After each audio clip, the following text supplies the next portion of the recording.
rin ho tayo sa ating programa. Ito pa rin po ang usapang trabaho at iba pa. At okay na tayo no, Jen? Okay, makakapanayam natin ang ating special guest for this morning. At pag-usapan ho natin ang pagsadsad sa 60 pesos and 10 centavos ng halaga ng piso kontra dolyar. Nasa kabilang linya live via Zoom ang ating guest na ekonomista. Walang iba kundi si Sir Michael Ricaport. Sir Michael, welcome to the program. Magandang umaga po. Magandang umaga po, Mr. Ramsey, at sa inyong mga taga-subaybay po. Okay. Sir, syempre, let us talk about the effects and pros and cons nitong pagtaas ng presyo or pagtaas ng halaga ng dolyar kontra sa piso. So first of all, number one, ano yung mga cons na aasahan ho natin in the next coming days sa pagsadsad ng piso kontra dolyar?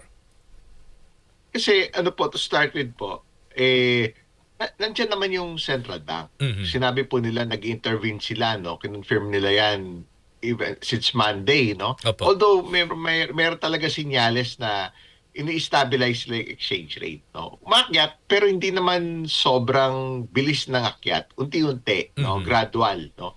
Kasi nandoon naman po sila, minamanage nila yung volatility. They're trying to smoothen the volatility. Pero ganun pa man din po, kasi symbolical po itong 60, no? Dahil unang beses siya nag-senior citizen at hindi pa po yan, dati malapit 59.95 a few days ago. Mhm. So, may parang lang, 60-10, no? So, magmula doon sa previous record ay 15 centavos. So, hindi naman ganun kalayo, no? Kasi kahit po ng past 6 months mula nung September, October, most of the time, po yan familiar range, 58, 59, no? Hindi naman po masyado pero syempre, may pagtaas pa rin po, no? Ibig sabihin noon, kasi kada piso, mga rin yan kada piso, more than 2% yung equivalent. Tataas yung cost ng imported na mga produkto kasi pambayad po dyan, dolyar, Mhm. no? Yung kaya nga, yung inflation, kasi the Philippines is a net importing country. Pag tumataas yung dollar, no, tumataas din yung importation cost, pati yung epekto sa presyo ng ibang imported na bilihin, no?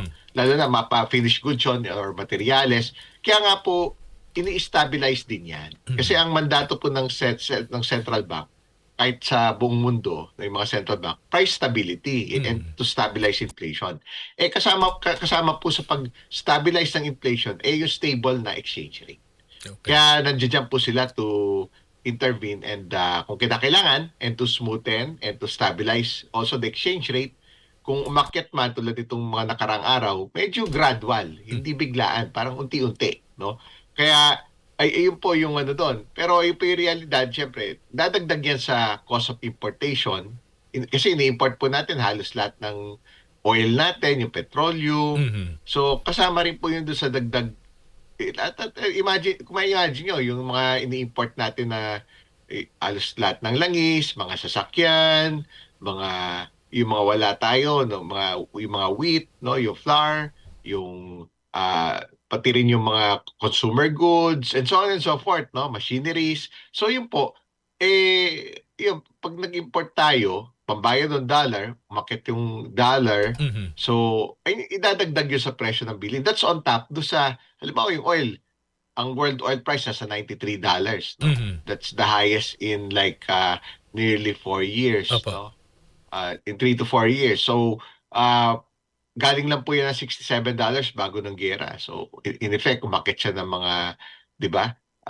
At some point, umakyat din yan ng mga mga around 50%, no? Mhm. So, ayan, syempre, mas malaki yung dagdag do sa imported na langis, yung mga petroleum.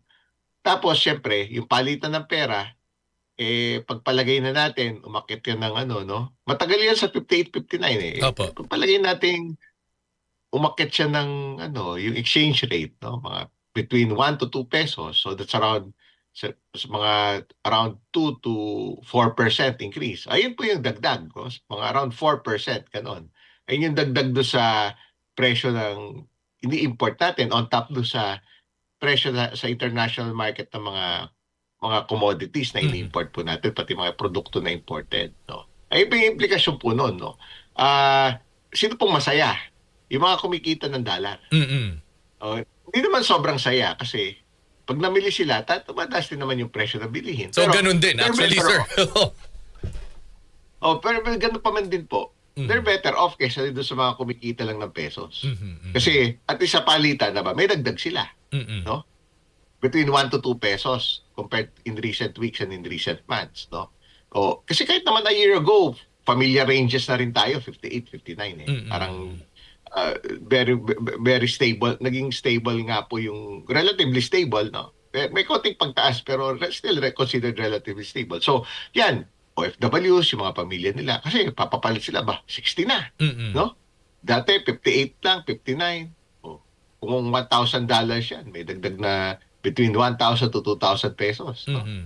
Yung $1,000, 60,000 na. Dati 58,000 lang, 59,000. So, may dagdag silang panggastos sa pesos. Yung mga foreigner, masaya yan pag pumunta dito. No? Kasi papapalit na yung dollar nila. Mas marami silang magagastos supposedly. Mm-hmm. Yung mga exporter, ganun, kumikita silang dollars. No? Pagpapapalit nila, pagpapasweldo sila, babayaran yung mga materyales, operating costs, etc. Kahit yung mga BPO, ganun din. Mm-hmm. No? Pati yung ibang may-ari ng dollar, no? Mayroon silang investments na naka-dollar, dagdag yun sa pesos nila, no? Yung nga lang, same rin, same dynamic. So, pag nabili naman sila dito, may pagtaas din ng presyo na, papakarga na sila, ramdam nila yun. Pag nagpakarga sila, mahal din. Kaya So, nga. na-negate din nun. Hindi, pero it's a global thing eh. It's a global thing. Kahit saan parte ng mundo naman, ganun din naman yung pagtaas ng prices ng petrolyo. Pero at least they're better off kasi they receive more pesos kaysa yung mga tao lang na purely pesos yung kinikita, no? So yun po yung ayan yung bansa natin na net importing country, we're kind of worse off kasi we need to pay more, no? Ayun ang inaabangan na lahat yung pagtaas ng presyo ng mga kasi parang hawig na po ito sa 4 years ago eh, no? Yung mga 4 years ago, similar din yung fluctuation. They're not exactly the same, pero similar. Pati yung epekto similar. Kasi, tingnan niyo po yung presyo ng gasoline at diesel. Hawig din po doon sa highs nung nag-Russia-Ukraine war. Yes, actually. That was 2022, February 24, 2022. Dati, palitan ng piso noon. Pero yung time na yun, 59 na yung peso noon. September 2022. So, parang hindi na masyado bago sa atin yung 59. Okay. Kasi Sir, napanatili nga po yan eh. Go ahead po.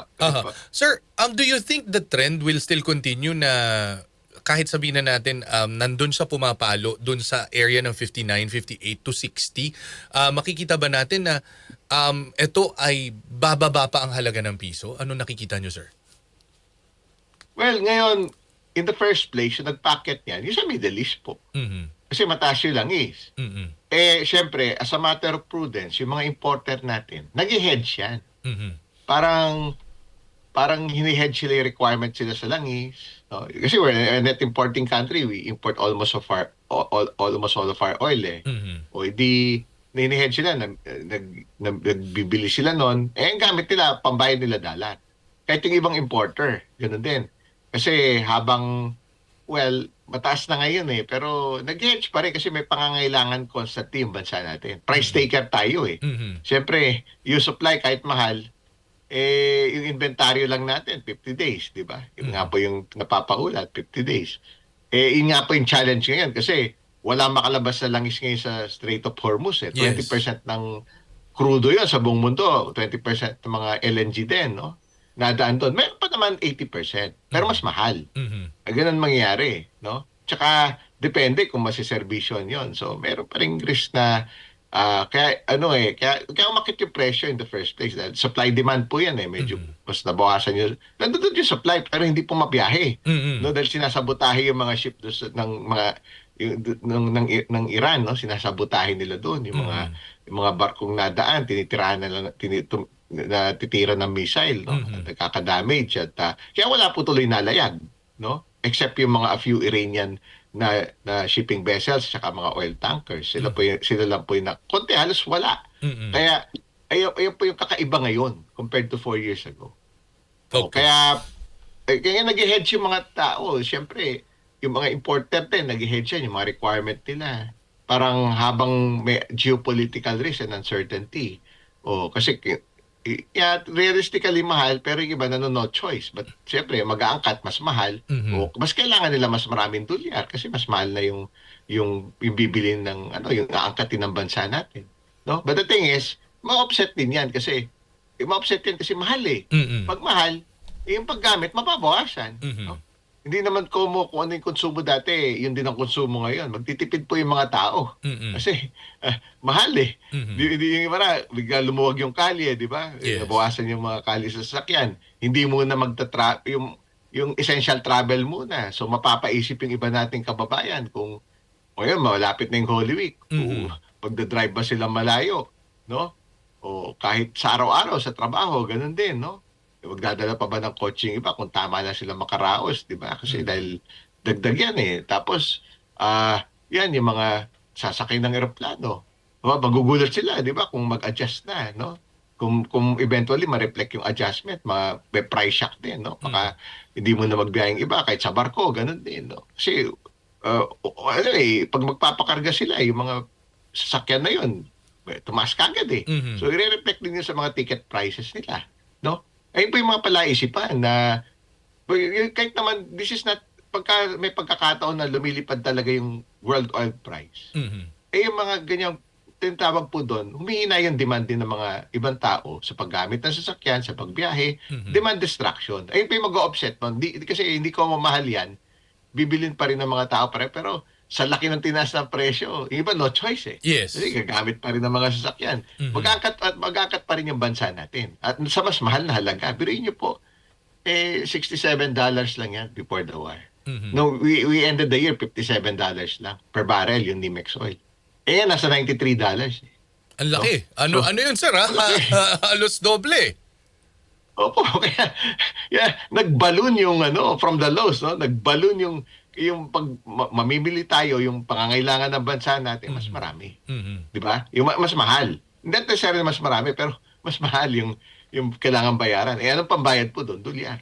Okay. Kaya medyo ganyan po yung nangyayari sa apektado to po tuloy. So, ano po yung pwedeng magpabago diyan kung biglang magkaroon ng kapayapaan, Mhm. no? Kung biglang magkasundo unti-unti. Kasi Mhm. sabi ni Trump, start pa lang ng gera, 4 to 5 weeks daw yan eh. Mhm. Third week, bukas eksakto, pangatlong linggo na eh. Yes. No? Although kaya naman yung oil, kahit paano, mataas pa rin siya. Pero bumaba ng konti, no? Nanggaling na halos 100 na yan eh. Pero hindi nagtatagal above 100 dahil yung nga po yung prinsipyo, pag mahal, medyo babawas yung demand. Tawag doon, demand destruction. Kung mahal, bawas Mhm. yung demand. No? Mhm. Nagtitipid yung mga tao sa buong mundo.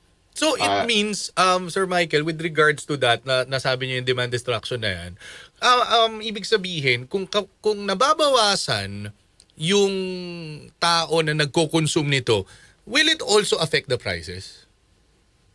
Opo, yun nga po yung concern ngayon eh. Kasi ayan po yung masigurado. Mhm. No? Yung kasi walang makasabi kung hanggang kailan matatapos yung gera. Oo. Kaya yung hedging patuloy, no? Kaya apektado yung world price ng oil, elevated, na yung naging senior yung, although slightly higher yung exchange rate natin. Mhm. Pero ano naman, kahit paano, medyo gradual, no? Mhm. Gradual. Pero the thing is, ang mas sigurado po, may yung level po ng mga presyo ng gasolina, diesel, hawig po doon sa 4 years ago, Mhm. yung highs nila. Yung epekto, medyo similar din kasi ipapasa po yan. Ipapasa po yan in terms of higher prices of goods and services, mga produkto. Mhm. Kasi syempre, binabiyahe po yung mga pagkain, mga gulay, agricultural products. Mare-reflect po yan, ipapasa. Syempre, yung mga pamasahe ng mga barko, Mhm. pamasahe, yan, yung, at least yung transport fares, no? Sa mga jeep, yung mga ibang, yung regulated ng LTFRB, yan, medyo pinadelay muna eh. Although, di ba, initially, piso doon sa minimum fare ng jeep, maging 14, no? Mhm. So, pero ang ano diyan, ang ginawa muna kasi may ano na yan eh, naka-template na yan eh. Parang para maiwasan yung mataas na pagtaas ng pamasahe, Mhm. yung mga fare hike petition. Ang ginawa, direct subsidy sa mga driver. Mhm. O binigyan sila subsidies, tricycle driver, jeepney driver, Yung sa bus, taxi, etc. Tricycle, lahat ng ano, may binigyan silang subsidiya, no? Para at least maibsan yung need na mas mataas na petisyon sa pamasahe. Mhm. So dinaan na lang sa ganun, no? Kahit siyempre may subsidies din sa fisher folk, yung mga mangingisda. Opo. Kasi yung malakas yung gamit ng krudo ng mga bangka na pang fishing no? Mhm. Mga fishing vessels. Kahit sa agriculture sector din, yung binanggit natin kanina kasi yung mga galing yan sa malalayong probinsya, no? Binabiyahe sa mga syudad, Opo. no? Sa mga palengke. So para hindi rin mapasa yung mataas na pamasahe, hindi mapasa yung mas malaki na presyo sa mga isda, laman dagat at sa mga presyo ng mga pagkain, agricultural products. Ayun po yung mitiin ng subsidy. Mga non-monetary measures po yun. Mhm. Parang age-old na po na wisdom yan na sige, pagka may ganitong pagkakataon, bukod doon sa pagtitipid, pero yung realidad, tataas po talaga. Mm. Yung hindi talaga maiwasan kasi yan, meron pa ring fair hikes. Oo. Tataas yung presyo ng kuryente. Mhm. Tataas din yung presyo ng halos lahat ng apektadong mga produkto sa ekonomiya. Tataas yan. Opo. Kaya yung mga kababayan natin, siyempre, mga manggagawa natin, siyempre, mararamdaman nila yun. Biglang tataas yung presyo ng bilihin. Yung kinikita, hindi pa naman tataas Mm. We have to wait yung, halimbawa, yung sa pag-decide ng minimum wages sa regional wage boards. Na No? matagal na sir usapin, sir. Opo, kaya magtitipid yung mga tao kasi unti-unti mararamdaman nila. No? Doon sa bigla na nga sa mga presyo ng gasolina at diesel. So, yun, yung mas mahal yung mga bilihin, mamahal. Mhm. Tapos, syempre, yung kinikita, kailangan mag-catch up din yon pero hindi pa sa ngayon. Kaya ang tendency, magtitipid po yung mga tao. Pati yung mga negosyo, ganun din. Mhm. Kasi magka-catch up. Kasi tumataas yung presyo ng bilihin, yes. Pero yung kita, dapat tumataas din yung kita. Oo. No? Very true. Paano kung tama lang? Naka-budget na. Ganun po yung mangyayari. Magigpit sinturong yung mga tao. Kasi yun, lahat na lang yung mga basic needs sila, pagkain, pamasahe. Although pamasahe, sige, dinelay mo na yung sa pamasahe. Pero siyempre, pag nagpapakarga sila, no? Mhm. Kung gagamit sila mga motor, sasakyan, o sasakay sila sa ibang mga sasakyan, meron na rin adjustment, no? Yung mga pag mamimili sila, may mga old stock pa ngayon na mura. Pero what if mag-adjust na rin yan eventually, no? Okay. Mga iba-ibang goods and services. Yun po, kahit yung mga negosyo po, ganun din. Kasi tataas yung input cost nila, tataas din. Yung unti-unti, yung labor cost, renta, overhead, kuryente, lahat yan. Mag-adjust siya kaya yung cost of raw materials, even finished goods. So, baka kahit yung mga negosyo, magtitipid doon, mag-cost cut din sila. Mhm. Mhm. Hanggat maka-adjust na lahat pare-pareho kasi immediate yung impact ng pagtaas ng mga presyo ng bilihin. No? Mas immediate po yun kaysa doon sa kita nila. Mhm. No? Ninipis yung kita tapos magko-cost cut kasi yun, yun nga yung risk Kung in the first place, kung even before the war, kung medyo mahina yung ibang negosyo, o some of them may even have to cut jobs or close shop. Ayun po yung mga, kung if they're really weak in the first place, no, at the to start with, no, tapos yung mga medyo malalakas na negosyo, pwede rin po yung gawin nila yon, no? Kasi cycles po yan pagka may mga ganitong uncertainties, global geopolitical uncertainties, as ganyan po yung epekto. Mhm. Ganun ng may cost-cutting mode lahat negosyo, tao, lahat po ganun. Kaya nga po yung may conservation measures, ultimo yung pamahalaan. Oo. No? Kasi finite yung supply natin ng yung supply natin ng mga energy Mhm. Kaya 4-day work week muna. O tipid muna sa kuryente, essential travels muna. Mhm. Kung hindi naman kailangan magbiyahe, kaya maapektuhan yung ibang turismo. Mhm. Babagal yung ekonomiya. Actually. Kasi syempre, kasi mahal magpakarga, mahal yung mga plane ticket, kahit pag-uwi sa probinsya ngayong Holy Week, no? Kundi man magbabakasyon, iba papagpaliban muna, magugulat sila, may price shock do sa mga pamasahe, sa ticket, pag magpapakarga sila. So, babagal po yung ekonomiya kasi ganun, magtitipid din sila sa ibang bagay kung tama lang yung budget Mhm. So, babagal pati yung ibang paggastos nila, yung mga non-essentials, apektado po yun. Sir Kaya Michael, yun po yun, opo. yeah, question lang. Sa nakikita niyo sitwasyon with what's going on right now, etong gulo and everything, ano ang nakikita niyo future ng ating bansa with regards to presyo ng mga bilihin and all that? Kasi yun nga, nabanggit natin, talagang tataas, talagang ano. Pero sa tingin mo ba sir, lahat ng mga nagiging desisyon ng ating administrasyon ngayon ay nakikita nyo na tama naman ba? Especially yung pagpigil din sa pagdagdag sa pasahe ng ating mga tsuper?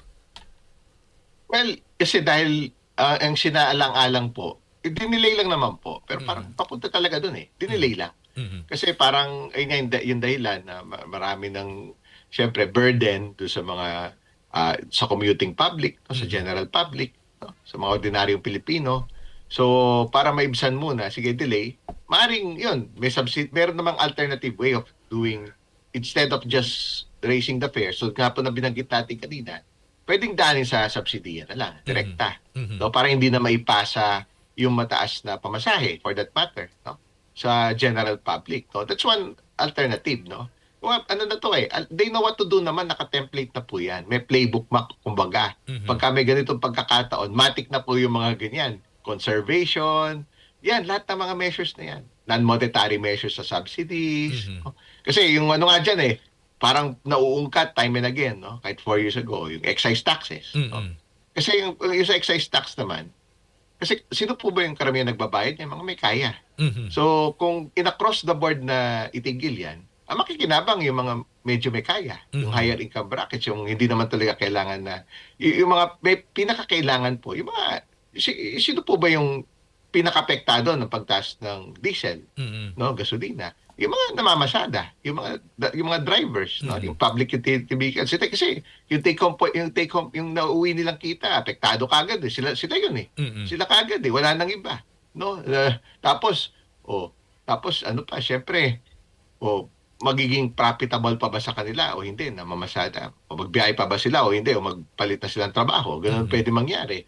Kaya sila po, kaya ang alternative, yun talaga yung pinag-isipan na po yan na matagal, no? In recent years, ay na po yung wisdom, dahil nila sa subsidies kasi limited kasi yung resources, financial resources ng pamahalaan, may budget deficit.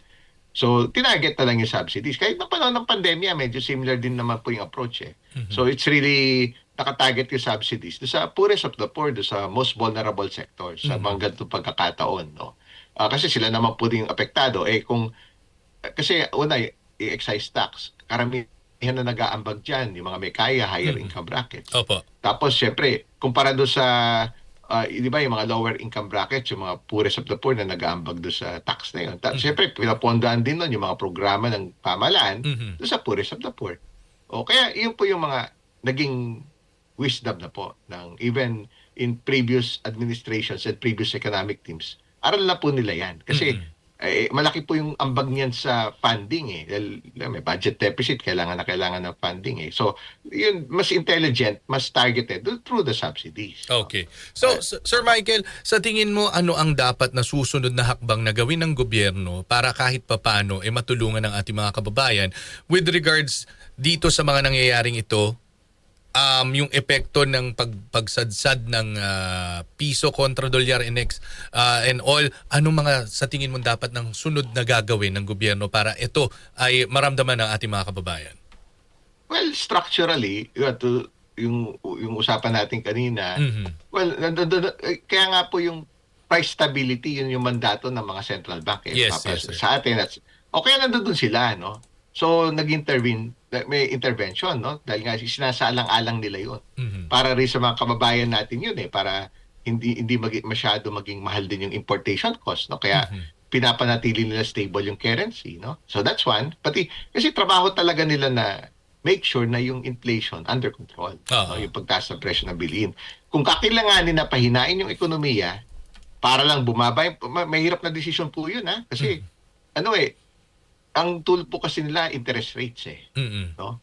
They can raise interest rates to really slow things down in the economy. Di ba medyo ironic, di ba? Kasi mahina na yung economy dahil may underspending last year due to the flood control anomaly, di ba? Oo. Tapos may underspending, may na ekonomiya, tapos yung si Trump, di ba, may mga higher tariff siya, meron Mm-mm. siya trade wars, meron Yes. mga protectionist measures. Kaya mahina yung global economy, tapos yung local economy mahina. Kasi nung panahon ng pandemic, ganun din naman po nung 4 years ago, Mm-mm. no? Galing tayong pandemic, pero kahit naman sa Amerika, ganun din. Pare-pareho yung sitwasyon. It just happened na record low yung interest rates back then. Pero nagtaas po silang interest rates kasi ayun ang tool ng mga central bank para kasi 'di ba mahal yung presyo ng langis, Yes. no? Paano pababain yung presyo ng langis sa buong mundo? Ang gagawin natin, magtataas silang interest rates. Pag gano'n lang yun, lalo na pagka yung inflation, Mhm. meron silang threshold, inflation target. Lalo na pag lumagpas na sa inflation, well, here in the Philippines, it's 2 to 4%. Mhm.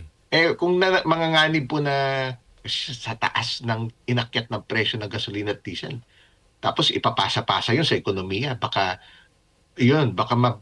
lumagpas nga doon sa inflation target na yun. So, malaki yung chance na magtaas ng interest rates yung mga central banks. Kasama yung sa atin. Kasi pag nagtaas po ng interest rates, tataas yung borrowing costs Mhm. ng mga negosyo, ng mga tao. Pero babagal din yung ekonomiya. Yun yung mitiin nun. Pero ginagawa nila yun para kasi that's the only way na bumaba yung demand sa oil, Mhm. no? Pag mas mahina yung ekonomiya. Oo. Ganun ang ginawa nila 4 years ago. Taas lang interest rates yung US Central Bank, yung mga central bank around the world, including ours. Bumagal yung world economy. Kasama yung China. Mm-mm. China is the second biggest economy. Hanggang ngayon, mahina yung ekonomiya nila dahil partly doon sa mga rate hikes na yun. Among many other factors. So, naging matagumpay naman sila 4 years ago. Nung tinasa nila yung interest rates, malayo rin yun yung US from record low na zero, Mhm. naghaya ng 5.5%. Last time nakita yun was until August of 2024, more than 1.5 years ago. Tapos nag-cut naman po kasi naging matagumpay sila na pababa nila bumagal yung world economy sa pagtaas sila ng interest rates. Bumaba rin yung world oil prices. Ganon din yung central bank natin. Record low yan at 2% yung interest rate noon 4 years ago. Galing tayong pandemic Naghaya ng 6.5% nung nag-rate hike sila. Mhm. Concerted yun around the world. So bumagal yung world economy. Yung US is the world's biggest economy, China's second biggest Mhm. economy. Bumagal din po yung demand for oil. Kaya yung oil, bumaba yung world price. Okay. Bumaba. We ended the year $57. Ayun na po yung pinakamababa na level, yung $50 levels. No? Mhm. Magmula nung 4 years ago. Okay. Nag-peak po yan, $130 Mm-mm. Pero sandali lang naman po dun sa above 100. Para ngayon, no? Karamihan naman, nasa 80s, nasa 90s, minsan sa 70s na dollar per barrel. So, baka mangyari po ulit yun.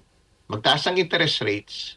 Parang sasakyan niya na umaandar Pag Mm-mm. mapanganib, tapak muna sa preno. Okay. Para safe. O ganun po yung mangyayari. Babagal magiging mahal humiram dahil nagtaas ng interest rates. Pero babagal ang US economy, babagal ang ekonomiya ng maraming bansa sa buong mundo, including ours. Mm-mm. Babagal din yung demand for oil. Okay. At eventually, bababa yung presyo ng oil at yung inflation, mas magiging manageable. Babalik po doon ang target talaga, ang mitiin nila, ang layunin nila, the reason for their being is to stabilize inflation and bring it back to yung target nila. Sa atin, 2 to 4%, sa Amerika, 2%. So, yun, parang similar playbook din po yung mangyayari po. May anong mensahe nyo, sir, sa ating mga tagapakinig, lalong-lalo na yung mga nangangamba sa mga nangyayari ngayon? Well, ngayon po kasi talagang, uncertain pa po yung gera. Di natin alam lahat. No? Pahiwatig ni Trump, 4 to 5 weeks. No? Since ngayon, third week na. Sabi naman ng Israel, nag-signal sila, baka mapaaga na yung pagtapos ng gera kasi sila yung nagigera. Yung Israel kasi yung nuclear facilities ni Iran, di ba? O sabi, yung ability ni Iran to enrich uranium for nuclear weapon purposes, impaired na yon. Kumbaga parang wala na silang ayun na sinabi ng Israel. No? Pati yung pag-create nila ng mga missiles. No? Kaya baka ayun lang, bago yun. Just ngayong umaga lang sinabi ng Israel Prime Minister yun. O baka daw mas mapaaga mag-end yung war. Kasi gantihan lang yan So ibig sabihin, tapos hindi na rin nila titirahin yung mga energy facilities, yung mga oil and energy facilities to sa Iran. no?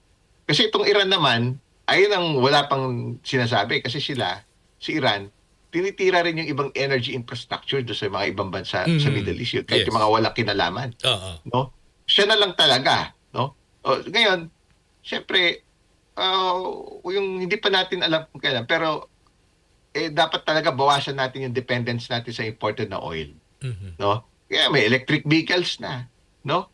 Tapos may mga hybrid vehicles, no? At dumadami na yung sales ng mga yon kasi mas ramdam ngayon. Yung Oo. urgency, renewables tayo lalo. Yung Mhm. mga ibang bansa, nagawa na yan eh. Ultimo yung Pilipinas, the biggest investments into the Philippines past 2 to 3 years. Karamihan po sa wind, solar, yung mga renewables.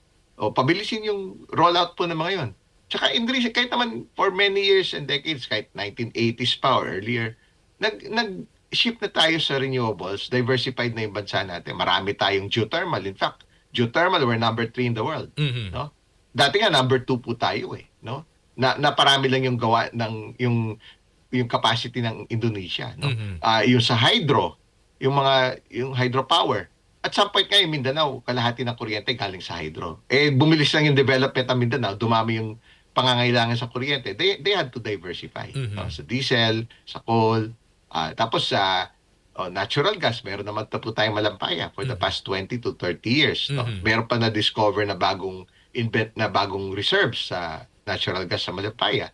At yung mga ano pa po, no? Pero ngayon talaga, yung kahit wala pong kaguluhan, under more normal circumstances, nag-shift na po talaga sa renewables, away from coal, away from dependence sa oil. Mhm.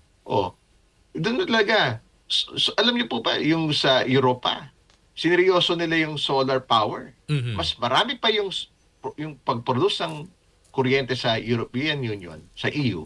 Mas marami pa yung pag-produce ng solar power kaysa sa coal-fired power plants. Mhm. Kahit yung China, mas marami pang renewables na sila na napoproduce ngayon.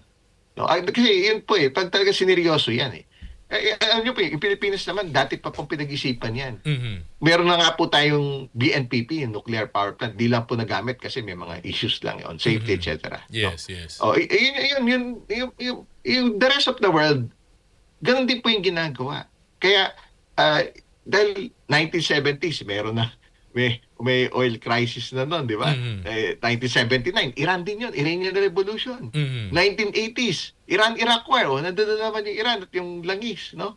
So natuto na po yung mga bansa pero kasi ang realidad, yung bansa natin, 500,000 vehicles per year ang nabebenta. Mhm. Ganun karami.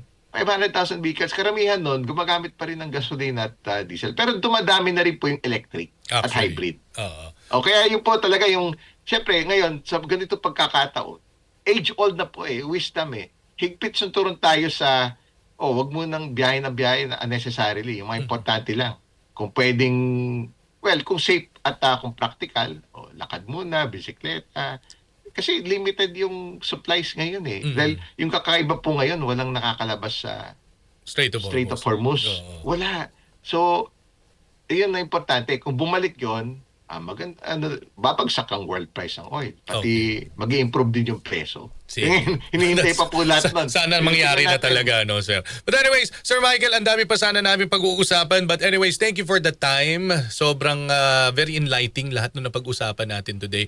And siguro subukan natin magkaroon pa ng pangalawang bahagi ng pag-uusap natin. Mabuhay po kayo, Sir Michael. Mabuhay po kayo. Thank you very much. Opo, maraming salamat din po, Mr. Ramsey, at mabuhay po sa inyo lahat. At sa inyo po taga-subaybay pa. Thank you po. Ayan po si Sir Michael Ricafort, ang ating nakapanayam ngayong umaga dito sa ating programa. But magpapasok na rin tayo ng mga report.